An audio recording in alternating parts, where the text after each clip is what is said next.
Hey everyone, welcome back to the Kidlit Love podcast. I'm Stephanie, your Kidlit loving host, welcoming you to another weekly conversation with a children's literature author. Today, I am thrilled to welcome Becca Wierwille to the podcast to talk about her debut middle grade novel, Road Trip Rescue. Readers, this is a feel-good, lovable middle grade novel you didn't know you needed, but you do. And I cannot wait to talk to Becca about it. So we are just going to get right to it. Becca, welcome to the Kidlit Love podcast. I am so glad you're here. Thank you so much for having me, Stephanie. Oh, the pleasure is all mine. I can't wait to talk to you about the book. But before we do, I'd love for you to talk about you. So I've loved the book and I can't wait to talk about some of those themes. But in digging around a little bit to find out your backstory to prepare for the podcast, I realized that in addition to loving your book, I love your message and I love what you stand for. And I love your why behind why you are writing for this middle grade audience. And so I would love for you to start there with an introduction and a little bit about why you write for this age group. Yeah, so I am a middle grade author, so I write for kids ages 8 to 12. My stories so far have been contemporary, realistic adventures, and my goal in writing is to show kids that they are wonderfully created for the adventures that they have in their lives. So I was born missing half of my right arm, and so I always knew what it felt like to look different and to just be a little different. And I think a lot of kids at this age, which is a very transformational age, experience that feeling like they're different. Something about them doesn't quite fit with others, and they might feel like an outcast. And just to be reminded that no matter what is going on in our lives, we are never truly alone and we are wonderfully created. And God has created us for a purpose that is unique to us. And to integrate those messages into fiction, not in a way that feels preachy, but in a way that can be like a huggable, like just be a reminder to kids that they are not alone and for them to be able to relate to characters that might be experiencing things that could be realistic adventures that they could even happen in their lives, I think is important. So I think the reason that I decided to write for this age group is because it is such a transformational time. And also, those are the books that I remember really loving when I was younger and the books that stuck with me. I mean, honestly, more than some of the books I've read in recent months, I can remember the books I read when I was like 8 to Yes. 12 and they stuck with me. So I love being able to create stories like that now. That is such a good point. You know, as an adult, we read a lot of books. It can be really difficult to recall a particular title. You're like, no, I could see the cover, or oh, wait a minute, maybe it's this character, maybe it's that.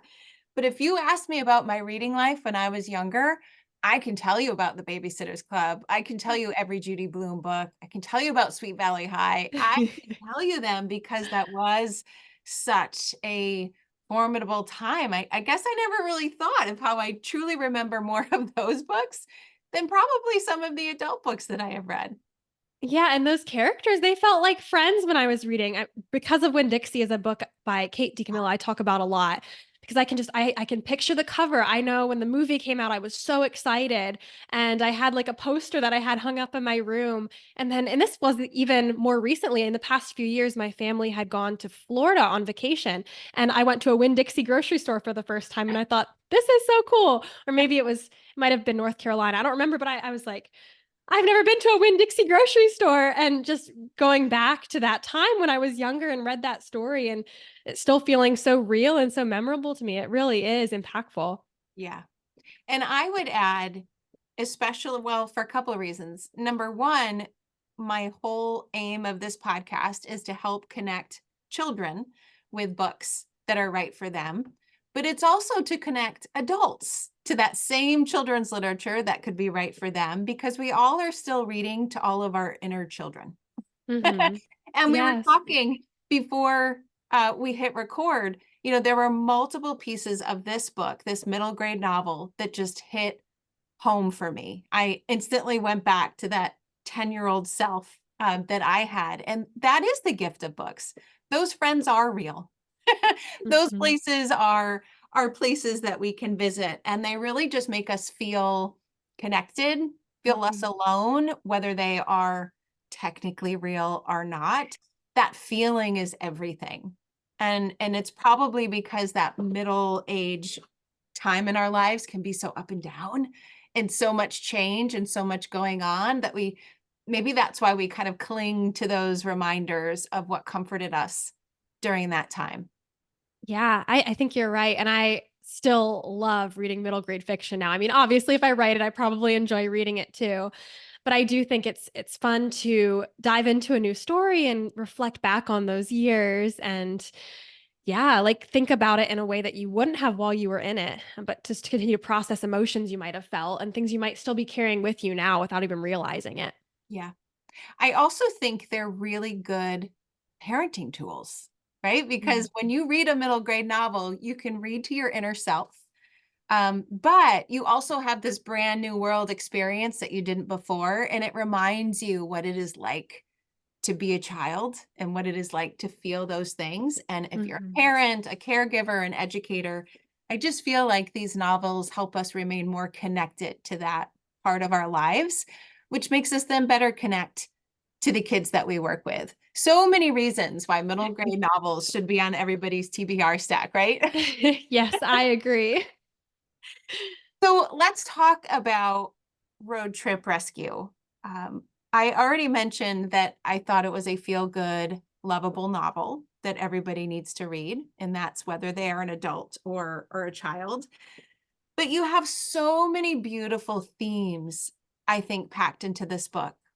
Things like family, friendship, dogs, right? Road trips, new friends, accepting yourself. There are so many themes that I think offer entry points to all sorts of readers. I would love for you to give an overview of Road Trip Rescue for those that haven't read it yet to start off our conversation. The Road Trip Rescue is the story of 12-year-old Kimmy, and Kimmy has always trusted dogs more than people. She's had some bad experiences with the friends in her life, and particularly related to her limb difference. So, like me, Kimmy was also born missing half of her right arm. But 2 years ago, her dog Bo, who was her best friend, disappeared. And so, as the story opens, she's been missing Bo for a while. But she's reading a magazine and she stumbles across this photo, and she is convinced that the photo of this dog is Bo, the dog that she lost 2 years ago. So, of course, I mean, he wasn't just a dog, he was her family, he was her friend. She's willing to do whatever it takes to go after him. But her parents are acting kind of weird. She's trying to get them to take her to see him. And this photo was taken up in the Adirondack Mountains, which really isn't far from where Kimmy is. She's in Pennsylvania. So they could get there in a day, but her parents are like coming up with excuses and she just can't get them on board. But her aunt Skylar takes a road trip every summer. And so Kimmy realizes, well, all I have to do is convince Aunt Skylar to take me. But it turns out that Aunt Skylar's idea of a road trip is not exactly what Kimmy had in mind when she wanted to go rescue Bo. I loved Aunt Skylar. Me too. I don't have an Aunt Skylar in my life, so I felt like Aunt Skylar was this adopted, really cool pink-haired aunt who just had some really cool rules for living and kind of broadening Kimmy's horizons a bit. And I Mhm. love that she kind of went along on on this journey with her. So yes, I've adopted Aunt Skylar as an honorary um, member in my family life as well. I love that. She was so much fun to write because she's unpredictable and she's such a stark contrast to Kimmy. And so their personalities, I got to have fun with creating some conflict with how different they were. And also, as the author, not really knowing where Aunt Skylar was going to take the story next was a lot of fun. So writing it was really an adventure. Okay, so now I have to interrupt what I was going to ask this, which was, do you, as a writer, do you, I think I know what you're going to say, but do you know where the story will go, or does it just you have to write it to find out? So I tend to be more of a plotter. I like to write an outline. However, my outline never quite turns out the way I expect. So I have kind of like these big plot points where I'm like, okay, around the middle of the novel, this something big has to happen. It might be something like this, but I don't necessarily know exactly what. And then, around near the end, something really big has to happen. It has to feel like the character is losing everything. I don't exactly know what that's going to look like. In the case of Road Trip Rescue, though, when I started, I really didn't know what the ending was going to be. Like, is she going to find the dog? Is she not going to find the dog? Yeah. I didn't know. So I did have to discover it. So I'm a little bit of a mixture, but when it came to Road Trip Rescue, I still had like in mind, like, okay, as I'm writing, I have to get here. This is my goal as I get to this part of the story. But what's actually going to happen? I don't know yet. So Yeah. it definitely it took a lot of different shapes as I continued to revise it, and different things came out in the story, and I started to realize, oh, there are these things that happen at the beginning of the story that are going to make sense if something else happens later. And so it's Yeah. interesting. It's like putting together the pieces of a puzzle. Yeah.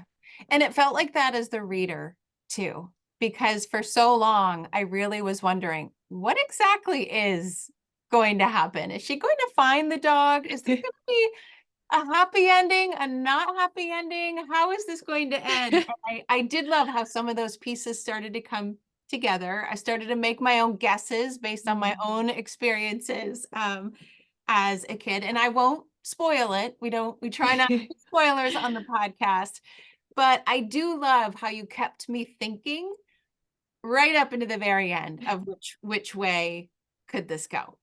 I'm glad to hear that the suspense was maintained the whole time. I That's a question I've gotten at some of the school visits I've done is, well, does she find the dog? Like, well, I can't tell you that. You got to Right. read. But I do know at least one reader who skipped to the very end to find out first. Like, you can't do that.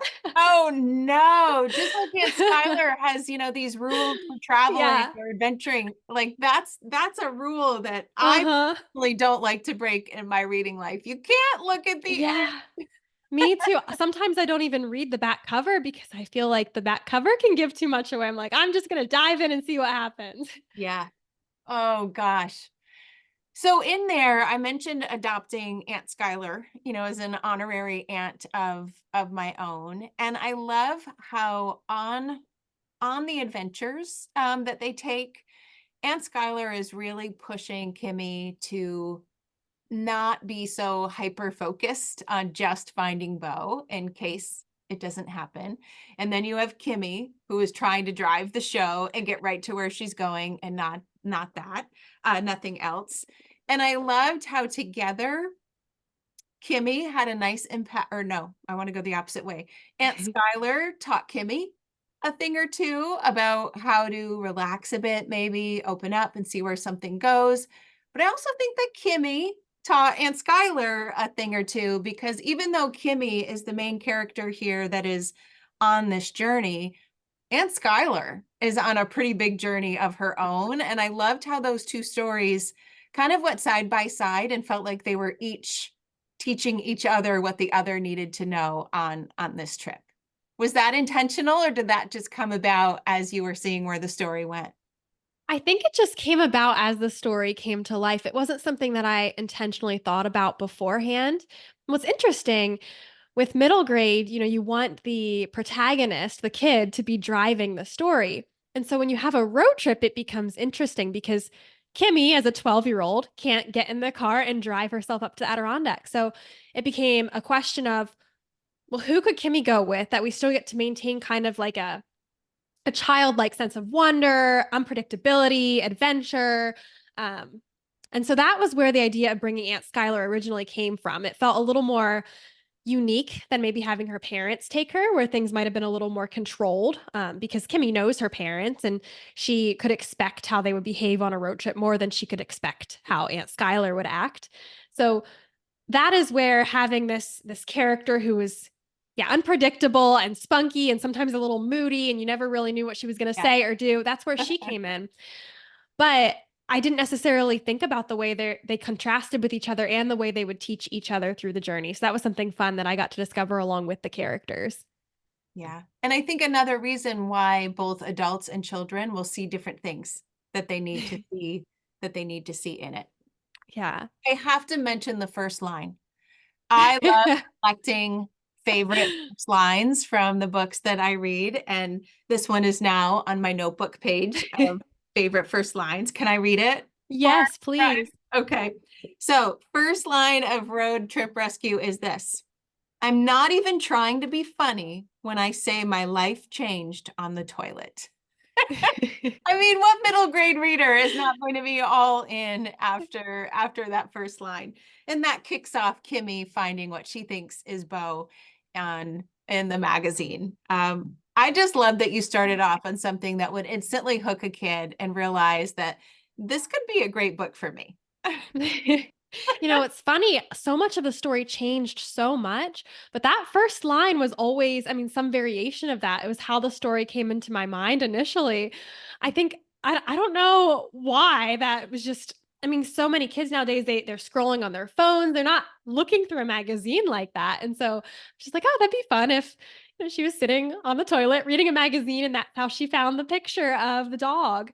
But I do love whenever I do school visits, I read chapter 1 to the older students when I am visiting with them.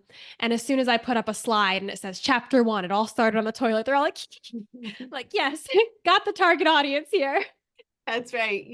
They know what they're going to get. And while it Uh-huh. opens, in a very, I would say, humorous way that instantly hooks the reader, there is humor throughout, but there are big themes here, right? As I mentioned, there are themes of family and doing what they think is right, whether another person agrees with that or not. The themes of friendship and how friendships can have ups and downs and change, this idea of being enough or being okay exactly as you are. There are just so many deeper themes in addition to that really wonderful opening first page that hooks readers in. And I'm hoping that you'll talk a little bit about what you hope readers will walk away with after reading this story with so many of those beautiful messages. Yeah. One of the biggest messages is that you are not alone message. So through the story, Kimmy having lost Bo, having had this incident happen with a previous friendship, she just feels lonely. And no matter what her parents say to her, no matter what she learns, in Sunday school, she just doesn't feel like it could be true that she's not alone. She really feels lonely. And even on the road trip with Aunt Skylar, at some points, with how different they are, she feels again alone. And she doesn't necessarily see the ways that that could be disproven. But through the course of her journey, and then as she looks back on it at the end and reflects on all these different scenes and these different adventures and these different twists and turns that at the time she probably didn't appreciate.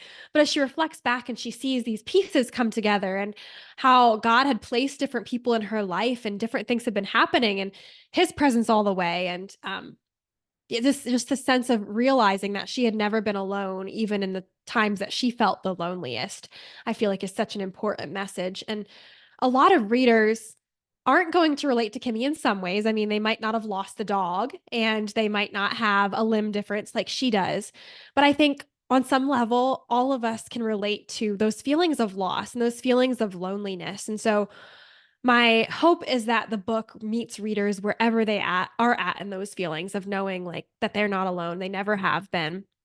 And also that they are wonderfully created is a big thing that weaves through these stories too that I had mentioned. And so again, not all the readers are going to have Kimmy's same insecurities, but a lot of us do relate to having something about us that feels different or not feeling like we're enough for a given situation or feeling inadequate and seeing that the differences that we have can actually be a gift. Yeah. There's one line that I pulled out. If I'm being honest, I've highlighted a lot of lines in the story, a lot of sections, but the last one that I highlighted at the end, I think really captures a beautiful message in the book for a couple of different reasons. And that line is Kimmy saying to herself, I didn't need Bo for me to be okay. Mhm. And she's talking about her dog in that context of not being alone anymore, where over the course of the story, she realizes she never was. We just have a Mhm. perspective shift. But I think for all readers, child and adult, knowing that you are enough just the way you are, that you don't need anything, you don't need to achieve something, you don't need to be something else other than exactly who you happen to be in this moment, and that's enough.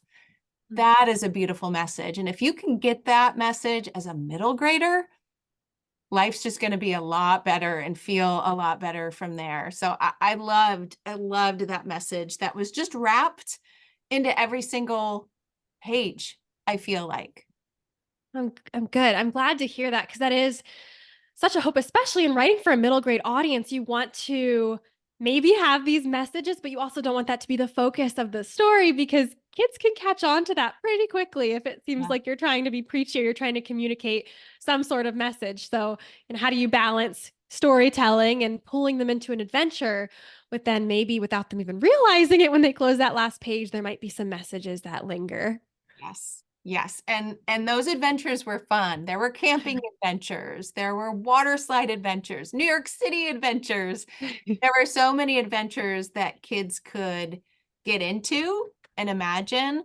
And then, like you said, those lessons come so naturally and subtly for Kimmy, yet they're very clear to the reader when Kimmy gets there. And I just thought it was such a beautiful model for readers to kind of consider for their own lives. Thank you so much. I'm glad to hear that. Oh, you are most welcome. And I'm really happy to know that there is more to come, right? So this is the Yes. first book. And I know it's not out for a little while. I believe officially maybe November-ish of 2024. But do you want to talk a little bit about Road Trip Return? Yes. So Road Trip Return is book 2 in the Road Trip Rescue series. There will be 3 books, at least that's the current plan that there will be 3 books. So book 2 is Daniel's story. Daniel is a character that Kimmy meets along the journey to find Bo. And Daniel, when the story opens, Road Trip Return, he is not really looking forward to some changes that are coming into his life. His brother is getting married and he's not at all sure about this marriage. There are just some red flags in his mind. He doesn't know if it's right. And his whole life has just been him and his brother. So he just doesn't know if these changes are good or not. And then 1 week before the wedding, his brother's fiance disappears. So that red flag becomes even bigger in Daniel's mind. He's thinking, okay, well, now if she would walk out on him like this, and there was a little bit of a history with her doing it in the past, then what's to say she won't do it once they're married? What's to say she won't do it later? Like, what's to say she won't hurt our family? And then they find out that not only did she disappear, but the clues are pointing that she left for Guatemala, which is the home of Daniel's father, who Daniel never has even met, really. His father left when he was just a baby and went back to Guatemala. So that just really sends Daniel over the edge. And so now, with his brother set on finding his missing fiance, Daniel has a different idea in mind because he decides that in order to save his family, what he really has to do is sabotage this search for the missing fiance. So that's book 2. And it looks like September 2024 will be the release date. However, um, I am doing a Kickstarter campaign. I'm not sure when this interview will release, but in April, so mid-April to May 2nd, there will be a Kickstarter campaign. And that's essentially, it's a fun website that you can go on to and support projects, and you're getting something in return. So you can buy a book, and it's like a way to pre-order the book directly from the author, but then get some really cool rewards. So that is a way to order the book early if it's still going on. If not, the book will be out in September. But I'm so excited to share Daniel's story too. And I'm excited to share that I already got to read a sneak peek of it in anticipation of this episode with you. So I'm so grateful that I have an early view of it. And I, I don't like to play favorites on books, but I have to say, I was just so glad to be able to dive into Daniel's side of the story. And even though, as we mentioned with your first book, all readers might not be able to connect completely to what their stories are, all children experience change. All children wonder if that change is good or not. Mm-hmm. And it really was it was an intriguing view and look into Daniel's mindset and the why behind his actions, some that were little, some that were big, and what ended up happening. I loved it just as much as the first one, and I didn't know that there might be a third. So that made me very happy to know that this could be a trilogy. Yeah, so book 3 actually is already, I just finished the second draft earlier this week or last week. So my next step is to share that with critique partners, but book 3 will be from Jada's perspective. And Jada is in book 1, she is the friend who hurts Kimmy. So I don't want to say too much more about book 3 just because I don't know how much it'll change as I start putting it in front of other readers and editors and seeing what they think, but that'll be an interesting challenge because, Jada, after reading book 1, is not the most likable character. We never actually meet her, but we know about her and what she's done to Kimmy, and it doesn't paint her in the best light. So it's interesting to write from the perspective of that character then and see, how do I get readers to be interested in her story now? I am completely hooked because I was not a fan of Jada for a couple of reasons, but everybody always has a backstory. There's always Mhm. some sort of, things going on behind the scenes that may explain, not excuse, but explain some behaviors. So I am definitely looking forward to that one now too. Oh, I didn't think you were going to say Jada. Yeah, Um, I didn't think so either when I first started writing. I never had in mind that I would ever go back. Now I'm thinking, oh, I shouldn't have wrote her out to sound so terrible in the first book. well, But I there's showed my critique partners, just the first. I think I'd given them the first chapter, and they're like, "Oh, you need to work on this a little." I'm still not a huge fan. I'm like, "Okay, back to the drawing board. Like, how do I get us on her side at least a little bit?" Yeah. Well, and across those 3 books, you'll have such a balance of Kimmy Mhm. and then to Daniel and then kind of looping back to the beginning and exploring this completely different side. I will say that in some ways, at least if it remains similar to what it is now, book 3 kind of reflects book 1 to tie the books together. So book 2 is pretty different than book 1. Book 3 is kind of bringing it back around, potentially. Oh, it's exciting. So exciting. I know I'll have to wait a while for that one, but at least I know book 2 will be coming sooner and that there's a book 3 on the horizon. And I am assuming, and I know I would be right, that listeners who are listening to this episode want to know more, want to get their hands at least on the first one, Road Trip Rescue. So, where can they find you? What's the best place to get a hold of your books and to connect with you? You can find me at beccawierwille.com, or I know Wierwille is a bit of a mouthful to spell, so you can go to belovedchronicles.com. That's the name of my publisher, and that'll take you to my website. And if you go there, you can find my books. You can also sign up for my email newsletter, and that's a really great way for grown-ups to get some free gifts they can share with their kids. I have some conversation cards that are really great for road trips and some short stories. So I'd love to connect with you that way. I'm also on social media, most places at my name, Becca Wierwille. And Road Trip Rescue is available on Amazon. You can request it from your local library, or it's available online, basically anywhere books are sold.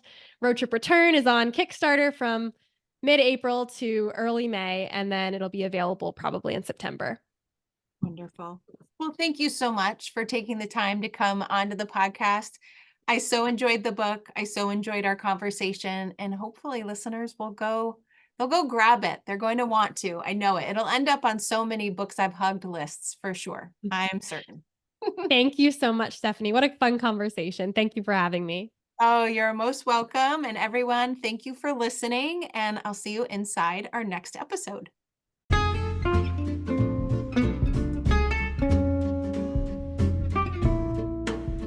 Hey everyone, I'm Stephanie, and I believe that all readers should read children's literature, especially adults. So that's what we do on the Kid Lit Love podcast. We celebrate all things children's literature, picture books, early readers, middle grade, and young adult novels too. Whether you're an adult reading to your inner child or connecting the young readers in your lives with fantastic books, you've come to the right place. Each week, we'll talk to a different children's literature author and discuss their books, their hopes and dreams for readers, their writing process, and much, much more. So, grab a notebook to build your TBR, and let's get to today's episode of Kid Lit Love.